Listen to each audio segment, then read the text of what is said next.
द्रोण हर जगह बैठे हैं और खेलों में आप देखेंगे कि खेलों के अंदर सबसे ज़्यादा द्रोण अंगूठा काटते हैं, क्योंकि वहाँ पर किसी भी तरह का कोई वो एग्ज़ाम नहीं है, कोई ऐसी टीम नहीं है, जैसे कि उसके जो अध्यक्ष होते हैं वो भी हायर उस सोच और उस कास्ट के होते हैं जो नीचे वालों को कभी भी अपने बराबर में बर्दाश्त नहीं कर सकते।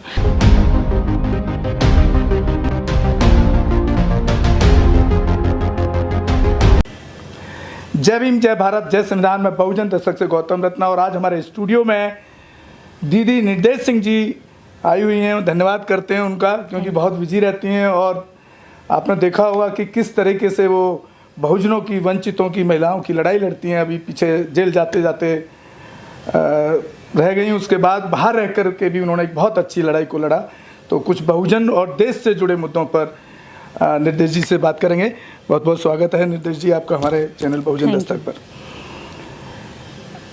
निर्देश जी, अभी जो मैं करंट के मुद्दे पर सवाल करना चाह रहा हूँ आपके साथ में, आपने देखा होगा अभी जो वर्ल्ड कप हुआ है जिसमें इंडिया बहुत बुरी तरीके से हार हुई है, जिसमें खुद मोदी शाह की जोड़ी जो है वहाँ स्टेडियम में बैठ करके लुत्फ उठा रही थी, उसका मैं ये कहूँगा। तो इसको आप किस तरह से देखते हैं? क्योंकि मैं एज ए मीडिया पर्सन जो मैं देख पाया हूँ और जो मैं सोशल एक्टिविस्ट, जो राजनीति का मुझे अनुभव है कि वो देखने का, उनका एक प्रधानमंत्री को क्रिकेट देखने का जाने का जो मकसद था, एक तो होता है कि रियलिटी में एक मकसद है देश के लिए, देश के लिए एक समर्पण है, उनको ताकत मिलेगी, लेकिन उनका जो पीछे का ग्राफ रहा है, जिस तरह ऐसे वो इवेंट में जाकर के पार्टिसिपेट करते हैं, उसको अपने चुनावी इलेक्शन में या जब इलेक्शन होता है उसमें इस्तेमाल करते हैं। और अब इंडिया हार गई है, तो आप इसको किस रूप में देखते हैं? देखिए, प्रधानमंत्री जी गए तो कुछ पाने के लिए थे, लेकिन हाथ नहीं लग पाया। तो अब जो सोच कर गए थे वो नहीं हो पाया है, तो कहीं ना कहीं टीस तो रहती है। और इसका जो सबसे बड़ा उनका जो क्रेडिट लेने का मकसद था वो आने वाले 2019 के चुनाव, 24 के चुनाव का था। हाँ। और अभी भी कुछ जगह कैंपेनिंग रह रहा है हाँ। स्टेट में। और उसके बाद में खिलाड़ियों के साथ जो उन्होंने सिंपैथी जताई, वो भी ऑन कैमरा, मतलब वो जो भी कुछ करते हैं ऑन कैमरा ही करते हैं। ऑफ कैमरा पता नहीं कुछ होंगी दो चार चीज़ें जो करते होंगे वो, बाकी तो उनकी सारी जो है एक्टिविटी, सिंपैथी जताना और देश के प्रति आभार व्यक्त करना या प्यार व्यक्त करना, वो सब कुछ उनके एक पूरे शो अप के साथ होता है। तो इससे पता चलता है कि वो गए जिस काम के लिए थे वो नहीं हो पाया। पर भारतीयों के लिए ये खेल जो था गौरवपूर्ण खेल है, और इसको जो है बहुत ईमानदारी के साथ जैसे खिलाड़ी खेलते हैं उससे भी ज़्यादा शिद्दत के साथ लोग देखते हैं। पर मुझे ऐसा लगता है कि सरकारें हों या पार्टियां हों, हर जगह राजनीति ठीक नहीं होती, क्योंकि फिर देश के अंदर खेल भी राजनीति बन जाएगा। राजनीति वाले लोग उसमें राजनीति घुसेड़ देते हैं, धर्म वाले लोग धर्म घुसेड़ देते हैं। जब खेलों में हर जगह जब आप उसको जाओगे तो आप जरूर गिरोगे और बेइज्जती का शिकार बनोगे। नहीं, यहाँ खेल में मैं एक चीज़ जोड़ना चाह रहा हूँ, उस पर भी आप अपनी राय दीजिएगा कि हमारे बहुजन समाज के जो युवा हैं, जो क्रिकेटर हैं, वो आई थिंक मुझे जो याद है कि विनोद कांबली बहुजन समाज से थे शायद, उसके बाद शायद बहुजन समाज का कोई बड़ा प्रतिनिधि खिलाड़ियों की टीम में नहीं दिखता है। देखिए, हाँ, दलित इसको कैसे हम भुला सकते हैं? देखिए, यहाँ क्या होता है ना कि द्रोण हर जगह बैठे हैं और खेलों में आप देखेंगे कि खेलों के अंदर सबसे ज़्यादा द्रोण अंगूठा काटते हैं, क्योंकि वहाँ पर किसी भी तरह का कोई वो एग्ज़ाम नहीं है, कोई ऐसी टीम नहीं है, जैसे कि उसके जो अध्यक्ष होते हैं वो भी हायर उस सोच और उस कास्ट के होते हैं जो नीचे वालों को कभी भी अपने बराबर में बर्दाश्त नहीं कर सकते। तो वो डिस्क्रिमिनेशन का शिकार हो जाते हैं, कास्टिज्म का शिकार हो जाते हैं और उनको छोटे ही लेवल पर नीचे धक्का मार दिया जाता है। दूसरा ये है कि इस बहुजन समाज के बहुत सारे जो लोग नौकरियों में गए, पैसे वाले हुए, उन्होंने अपने बच्चों को जो खेल वाला फील्ड है ये खाली छोड़ दिया, इधर तैयारी नहीं कराई। कहीं ना कहीं एक आईएएस अपने बेटे को आईएएस की तैयारी कराता है, एक पीसीएस की तैयारी कराता है, एक आईपीएस की तैयारी कराता है, तो वो डॉक्टर अपने बेटे को डॉक्टर बनाने की जोर लगाता है, इंजीनियर बेटे को इंजीनियरिंग की पढ़ाई कराता है। तो ये क्या है कि जो वर्ग शिक्षित हुआ, जो वर्ग जाना कि खेल कितनी बड़ी चीज़ है जहाँ अपॉर्चुनिटी दिलाई जा सकती है, तो उन्होंने क्या बच्चों को तैयार नहीं किया। तो मैं यहाँ से ये भी अपील करूँगी कि बहुजन समाज जो है अपने बच्चों को खेल के लिए भी तैयार करे। केवल नौकरी से ही आपने जो सोचा कि जीवन सुधरेगा या हमारी तरक्की होगी, वो एक सीमित सोच थी। इसके अलावा भी देश के अंदर बहुत सारे फील्ड है जहाँ हमारे बच्चों को जाना चाहिए। तो बहुजन समाज इस पर ध्यान रखे कि हमें खेलों में भी जाना चाहिए। और ओलंपिक में वैसे आप देखेंगे कि हिमा दास, आप क्रिकेट एक अलग चीज़ है, जितने भी एथलीट्स हैं, है ना, ओलंपिक के जितने भी खेल हैं, इसमें दलित और आदिवासी बच्चों ने अच्छा प्रदर्शन किया। हिमा दास, पीटी उषा, बहुत सारे लोग रहे, वंदना कटारिया, ये लोग गए क्योंकि ये क्या मेहनत कश लोग हैं, तो इनको क्या वहाँ आसानी से अपॉर्चुनिटी दे देते हैं, पैसा कम होता है। इधर क्या है, क्रिकेट में पैसा अधिक होता है, सट्टा लगता है, जुआ खेला जाता है, खिलाड़ी पर दाव लगाए जाते हैं। तो इधर क्या वो लोग ज्यादा इधर फोकस देते हैं जिनको अधिक पैसे का स्वार्थ और लालच होता है। देश के प्रति उनका कोई इसमें ज्यादा वो नहीं वो मानूंगी मैं, क्योंकि अगर देश के प्रति हो तो ये जो वर्ग है 3% चुटिया वायरस, ये वहाँ और बाकी भी एथलीट्स में भी होता, क्योंकि वहाँ पे उसे पता है श्रम ज्यादा करना पड़ेगा। आप ही के जो आपने मुझे एक अच्छा सवाल दे दिया। हाँ। आपने देखा होगा जो गुड़गांवा जो एक जगह है दिल्ली एनसीआर के अंदर, उसका जो नाम है गुरुग्राम, वो गुरु द्रोणाचार्य से ही लिया गया। तो इस चीज को आप कैसे रोक पाएंगे, जो ये चुटियाधारियों वाला खेल है, जिसको जो आपने कहा कि देखिए अंगूठा काटने वाले द्रोण सब जगह हैं, ये तो पूरे देश को अंगूठा काटने वाला, जब उसको आइकॉन बना करके वहाँ बिठाएंगे, एक शहर का, बड़े शहर का नाम रख देंगे, तो उसका कहीं ना कहीं असर जो उस मानसिकता के लोग हैं, क्योंकि वो तो उसको आइकॉन मानेंगे, द्रोण को प्रमोट करेंगे तो द्रोण जैसा बनेंगे। तो इस चीज से आप कैसे लड़ने की तैयारी करेंगे? क्योंकि आप बहुत आंदोलन करती हैं, बहुत इसके लिए बहुत सारे वो द्रोण अगर कॉलोनी बनाते हैं, शहर बसाते हैं, तो जब हमारी सरकार आए, जैसे उत्तर प्रदेश में सरकार बनी तो ज्योतिबा फुले नगर बनाए गए। ये तो सत्ता पक्ष में बैठे हुए लोगों की सोच पर डिपेंड करता है, क्योंकि सत्ता पक्ष में बैठा हुआ व्यक्ति यदि द्रोण सोच का होगा तो वो द्रोण के नाम पर शहर बनाएगा और द्रोण के नाम पर कंपटीशन कराएगा, अवार्ड दिलाएगा। अगर वो एकलव्य थिंक का होगा, शोषित वर्ग का होगा, तो वो एकलव्य के नाम से कराएगा। तो इसका जो चेंज करना है या इसको प्रमोट करना है, हम अपने मुंह से कह सकते हैं मेरे हाथ में शहरों के नाम बदलना नहीं है या शहरों के नाम रखना नहीं है, नए शहरों का निर्माण करना हाँ मेरे हाथ में है। यदि बहुजन समाज साथ दे तो हम ऐसे नए शहर बना सकते हैं, कॉलोनियाँ बना सकते हैं। क्यों नहीं बना सकते? हम एकलव्य कॉलोनियाँ बना सकते हैं। किसी भी हम जो नई कॉलोनियाँ डेवलप होती हैं, हम वहाँ पर एकलव्य कॉलोनी का बोर्ड लगाएं। आप 100 रुपए का, 200 रुपए का एक बोर्ड भी नहीं लगाते हैं नई कॉलोनी में एकलव्य कॉलोनी से, वो द्रोण का लगा देते हैं, वो हिंदू राष्ट्र का लगा देते हैं, सनातनी का लगा देते हैं।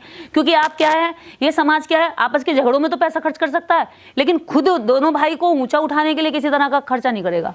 एक कॉलोनी है, मान लीजिए 500 लोग रहते हैं या 100 रहते हैं, अब नई नई कॉलोनी मैंने देखी डेवलप हो रही है, 50 लोग 20 लोग रह रहे हैं, तो वहां पर एक व्यक्ति आ जाएगा द्रोण के सोच का, तो वो द्रोण कॉलोनी बना देगा उसको। पहले से जो 500 लोग रह रहे होंगे एकलव्य समाज के शोषित वर्ग, उनकी हिम्मत नहीं होती कि वो एकलव्य कॉलोनी का बोर्ड लगा दे। तो कुछ इनमें दम भी आना चाहिए, इनकी सोच में भी तो डेवलपमेंट होना चाहिए। मैं तो ये कहती हूँ, जब तक थिंक नहीं ऊंची होगी तब तक आप किसी भी ऊंची चीज को प्राप्त नहीं कर सकते। आप सत्ता की बात करते हैं, आप सत्ता में बैठे हुए लोगों से नफरत भी करते हैं, सत्ता में बैठे हुए लोगों से खींच भी मनाते हैं कि अरे ऐसा वैसा। सत्ता में बैठे हुए लोगों की मेहनत करना सीखो ना, वो जीतने के बाद भी चुप नहीं बैठते, आप हारने के बाद भी सो जाते हो, तो उनमें आप में अंतर है।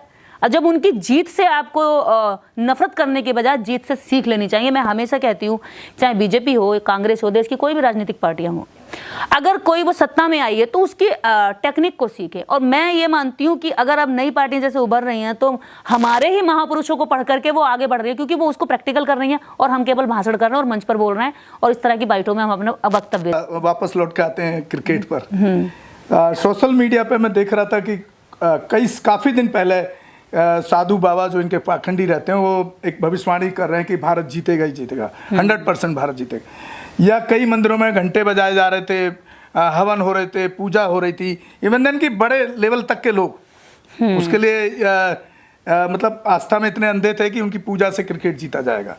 तो इसको किस रूप में देखते हैं आप? वो आस्था में अंधे नहीं है, वो हमें अंधा बनाते हैं, वो हमारी आंखों में धूल झोंकते हैं, वो किसी चीज़ को जैसे भांप लेते हैं। मान लीजिए कोई महिला गर्भवती है और 9वां महीना चल रहा है, अब मैं पहले से 2 भविष्यवाणी कर दूं, या तो लड़का होगा या लड़की होगी, ठीक है, कुछ एक ही तो होगा, ना कुत्ता होगा, ना बिल्ली होगी, ना छुछुंदर होगा, क्या होगा? इंसान का बच्चे भी इंसान ही होगा। गाय का बच्चा जैसे वो 9 माह पूरे हो चुके और मैं अभी कहने लगूं उसके घर जा करके कि भाई देख, या तो बछड़ा होगा या बछड़ी होगी, एक ही चीज तो होगा। ऐसा तो नहीं भैंस का कटरा या कटरी होगी। तो क्या है कि वो इसी तरह से चीजों को जो होने वाली होती हैं, जो जिनकी संभावना है, जब खेल चल रहा है तो हार और जीत दोनों में से कोई टीम जीतेगी। अब उन्होंने क्या था, उन्हें पता था कि अभी तक का जो प्रदर्शन चलता आ रहा है वो बेस्ट चलता आ रहा है, खिलाड़ी फॉर्म में है, और जो वर्ल्ड कप का जो लास्ट है ये, इसमें भी वो इसी तरह से जाएंगे। और उन ढोंगियों ने अपने उसी आधार को बनाते हुए अगला वाला साइकोलॉजी अपनी तैयार कर ली और सबको मूर्ख बनाने का एक माहौल तैयार कर दिया। उस माहौल को हमारे दिमागों में, उस कचरे को इंप्लीमेंट करने के लिए मीडिया के भूपू बैठे हुए हैं, वो रात दिन बकवास करते हैं, वो चीजें लोगों में पहुंचा देते हैं। अगर टीम इंडिया जीत जाती तो ये लोगों का अंधविश्वास और मजबूत कर दे कि देखिए हमारे हवन से, देखिए हमारे हनुमान चालीसा से, देखिए हमारी तपस्या से हम जो है, जो हम परजीवी वर्ग है, हम में कितनी शक्ति है कि हमने खेल की दिशा मोड़ दी, क्रिकेट जिता दिया। हाँ, क्रिकेट जिता दिया। और कमजोर दिमाग वाले लोग जो है ऐसे लेट जाते पैरों में, शाश्वत दंडवत प्रणाम करते और कहते जी तुम हो सब जैसे कुछ। मोदी सेंगोल के टाइम लेट गए। हाँ, लेट गए थे, हमारे प्रधानमंत्री जी लेट जाते हैं। तो अंधभक्तों की चीज क्या है फिर? तो वो क्या होते हैं, वो खुद जानते हैं। बुद्धा का जो सबसे बड़ा कॉन्सेप्ट है, अगर इस दुनिया में किसी ने जाना है तो दो लोगों ने जाना है। पहला तो, और भारत की अगर मैं बात करूं, लौट कर भारत में आए अपने भारत में, पहला तो जाना है ये संतों गुरुओं ने, जो हमारे रविदास, कबीरदास और बाबा साहेब रहे। उसके बाद यदि किसी ने जाना है, बुद्ध के समय से अगर किसी ने जाना है तो वो ब्राह्मण ने जाना है। उसने जान लिया कि इस सृष्टि के अंदर, वो खोज रहा था, बुद्धा से पहले भी खोज हो रही थी कि कहाँ है भगवान, किसी को नहीं मिला, लेकिन वो कहते थे कि कोई रहस्य है, कोई रहस्य। इस रहस्य को बुद्धा ने खोज के दिया और इन्होंने इसको जान लिया कि इस धरती में यदि कुछ है तो वो हमारे अंदर की जो हमारी जो इंद्रियां हैं इनमें शक्ति है, हमारा जो ब्रेन है इनमें शक्ति है, न्यूरॉन में शक्ति है, तो वो उसका जो है इस्तेमाल हाँ, वो उसका इस्तेमाल करता है, लेकिन उसका नाम देता है धर्म, उसका नाम देता है कर्मकांड, उसका नाम देता है यज्ञ, उसका नाम देता है हवन, उसका नाम देता है जो है कीर्तन, जागरण, मैया का दरबार और ये और वो।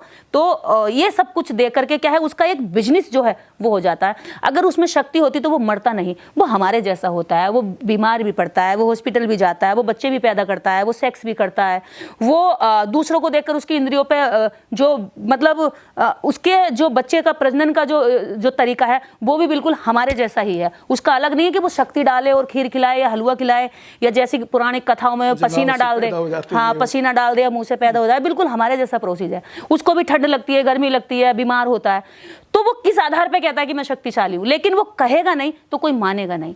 और लोगों को चमत्कार में भरोसा होता है, क्योंकि ज्यादा वो सोचते अपने ब्रेन को इस्तेमाल करने से ज्यादा बेहतर है दूसरे ने कह दिया उसको मान लो, क्योंकि वो सोचते इस पर काम करने से मेहनत लगेगी, इसने कह दिया इस पर ज्यादा मेहनत नहीं, चल पड़ो। तो ये भेड़ चाल को इस्तेमाल करते हैं। और ऐसे लोगों में से जब हम जैसे आप जैसे निकल कर आते तो इन्हें पैर के नीचे दबाकर कहते हैं नो वॉइस नो साउंड, आप कुछ नहीं बोलेंगे, जो हम कह रहे हैं वही सच है, क्योंकि वो पहले से माना जाता रहा है, आप कैसे कह सकते हैं। तो इसलिए इन्हें लगता है कि संविधान भी इनके सामने कुछ नहीं है। हम संविधान का हवाला देते हैं कि संविधान हमें बोलने की आज़ादी देता है, राइट टू स्पीच और एक्सप्रेस। तो इसलिए इनको अब एक्सपोज होने में बहुत अच्छा रहा। ये जाकर कहीं बिल में घुस गई, इन्हें तो सबको चुल्लू भर पानी कहीं ढूंढना चाहिए। सुधीर चौधरी और चित्रा त्रिपाठी जैसे लोगों को चुल्लू भर पानी ढूंढ के उसमें छलांग मार के मर जाना चाहिए डूबकर, क्योंकि इन्होंने कहा था कि मोदी जी जिताएंगे वर्ल्ड कप, इन्होंने कहा था कि भविष्यवाणी हो रही है, सारे जो ग्रह है नक्षत्र हैं टीम इंडिया। चौधरी भी मजबूरी है ना, क्योंकि उनका दुकान को बड़ा सपोर्ट नहीं तो उसकी दुकान से नेशनल मीडिया में रहा हूँ, देखिए उसकी दुकान से अगर उसको फायदा हो रहा है ना, हमें कोई मतलब नहीं है, कोई उसकी दुकान से अगर उसको फायदा हो, लेकिन उसकी दुकान से अगर देश के नागरिकों पे और विज्ञान पर नुकसान हो रहा है तो उसको हम छोड़ेंगे नहीं, वो देशद्रोही है और उसको जेल में होना चाहिए। जितने भी लोगों ने दावा किया था इन सबको जेल में होना चाहिए, क्योंकि 140 करोड़ भारतीयों की भावनाओं के साथ इन्होंने खिलवाड़ किया है। और इनकी जमहूरियत जो अब सामने आ गई तो कोई नहीं बोल रहा। आप कह रहे हैं कि किस्मत बड़ी चीज होती है साहब, किस्मत, अब किस्मत आ गई। जब किस्मत ही सब कुछ होता तो तुम्हारे कर्मकांड का क्या मतलब? यदि इनके कर्मकांड में कुछ फायदा होता या इसमें लाभ होता तो देश जो है इतनी एजेंसियां, सरकार इतनी एजेंसियों पर खर्चा करती है, रिसर्च करती है, मेडिकल कॉलेज है, इतने सारे सुरक्षा के हमारे सेनाएं हैं, उन सब पर खर्चा क्यों करती? 4 ब्राह्मण हायर करती और हवन करती और दुश्मन को हम यहीं से हरा। हमारे चैनल बहुजन दस्तक को लाइक, शेयर, सब्सक्राइब देखना मत भूलिएगा। जय भीम, जय भारत, जय संविधान, नमो बुद्धाय। धन्यवाद। चैनल आर्थिक समस्या से गुजर रहा है। अगर आप बहुजन समाज में बाबा साहेब अम्बेडकर और तथागत बुद्ध की विचारधारा को अधिक से अधिक लोगों तक पहुंचाना चाहते हैं तो हमें आर्थिक सहयोग प्रदान करें, ताकि हम अपने चैनल के माध्यम से देश विदेश में समता, बंधुता, एकता और संवैधानिक अधिकारों को ज्यादा से ज्यादा लोगों तक पहुंचा सकें। आप अपनी सहायता राशि नीचे लिखे खाते में जमा करा सकते हैं। खाता धारक गौतम रत्ना, खाता संख्या 3169576865 IFSC कोड SBIN 0060336 बैंक भारतीय स्टेट बैंक। आप हमारे बैंक खाते का विवरण स्क्रीन पर भी देख सकते हैं। जय भीम जय भीम। मैं गौतम रत्ना आपका बहुजन फिल्म प्रोडक्शन में स्वागत करता हूं और आप हमारे प्रोडक्शन हाउस के अंदर अपना कैरियर बना सकते हैं as a film director, as a producer and actor and actress and editor and cinematographer also. अगर आपको फिल्म से रिलेटेड कुछ भी प्रोजेक्ट आपको बनवाना है तो हमारे पास में पूरा सेटअप है, जिसमें फिल्म कैमरा है, शूटिंग लाइट्स है और एडिटिंग है। सारा A to Z एक ही जगह पर आपको हमारे यहाँ पर मिल जाएगा। तो दोस्तों आप हमें कांटेक्ट कर सकते हैं हमारे नंबर्स पर 9810085714 और 8510005714। हमारे वेबसाइट पे विजिट कर सकते हैं www.filmserviceindia.com और हमें मेल भी कर सकते हैं gautamfilmsproduction@gmail.com पर। धन्यवाद।